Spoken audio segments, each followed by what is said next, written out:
Assalamualaikum warahmatullahi wabarakatuh.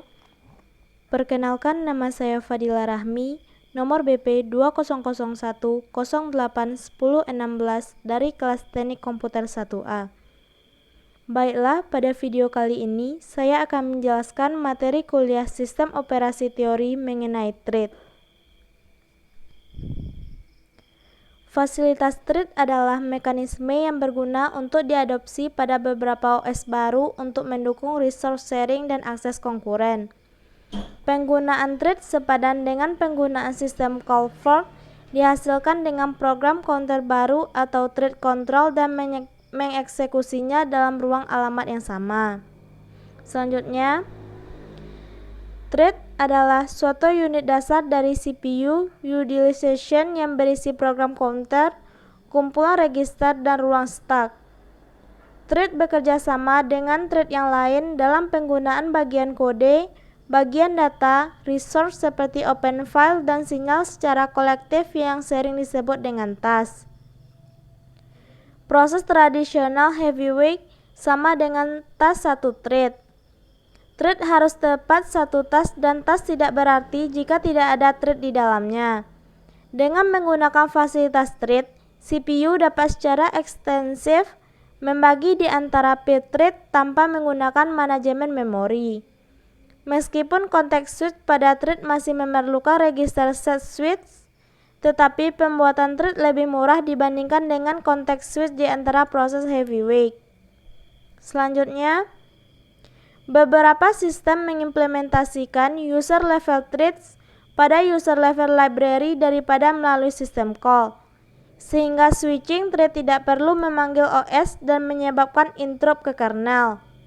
Kemudian, switching antara user level thread dapat dilakukan secara independen dari OS. Blocking thread dan switching ke thread lain adalah solusi yang dapat diterima untuk permasalahan bagaimana sebuah server dapat menangani beberapa permintaan secara efisien. Contohnya yaitu, pada OS single CPU, file server mungkin harus melakukan block pada saat menunggu akses disk. Tanpa fasilitas thread, tidak ada proses server lain yang dapat dieksekusi sampai proses pertama di unblock. Proses task yang berisi multiple thread pada saat satu thread diblok dan menunggu, thread kedua pada task yang sama dapat dijalankan.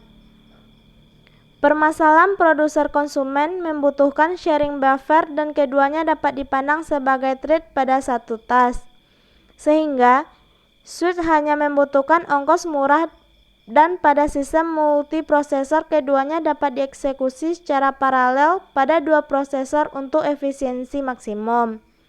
Materi selanjutnya yaitu thread level user tidak melibatkan kernel, sehingga lebih cepat melakukan switch daripada thread yang didukung oleh kernel.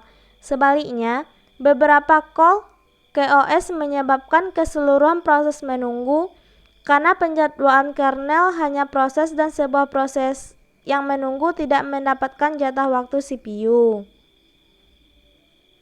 Ini adalah gambar dari threads. Di atasnya ada task, kemudian di dalamnya ada threads dan program counter. Selanjutnya,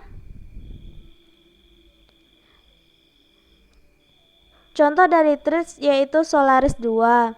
Solaris 2 versi Unix sampai 1992 didukung hanya proses tradisional heavyweight, kemudian ditransformasikan ke modern OS yang mendukung thread baik pada kernel maupun level user.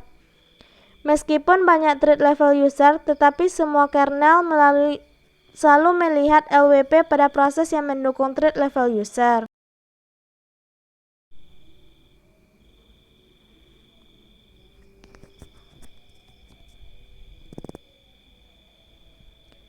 Karakteristik utama dari Solaris 2, thread kernel hanya mempunyai sebuah struktur data yang kecil dan sebuah stack.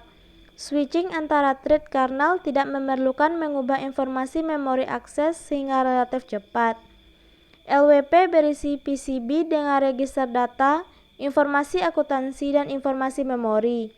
Switching antara LWP membutuhkan sedikit pekerjaan tambahan dan relatif lambat. Thread level user hanya memerlukan sebuah stack pada program counter tanpa membutuhkan resource kernel. Kernel tidak dilibatkan dalam menjadwalkan thread level user sehingga switching relatif lebih cepat. Sekian penjelasan dari saya. Jika ada kesalahan mohon dimaafkan. Wabillahi taufiq wal hidayah. Wassalamualaikum warahmatullahi wabarakatuh.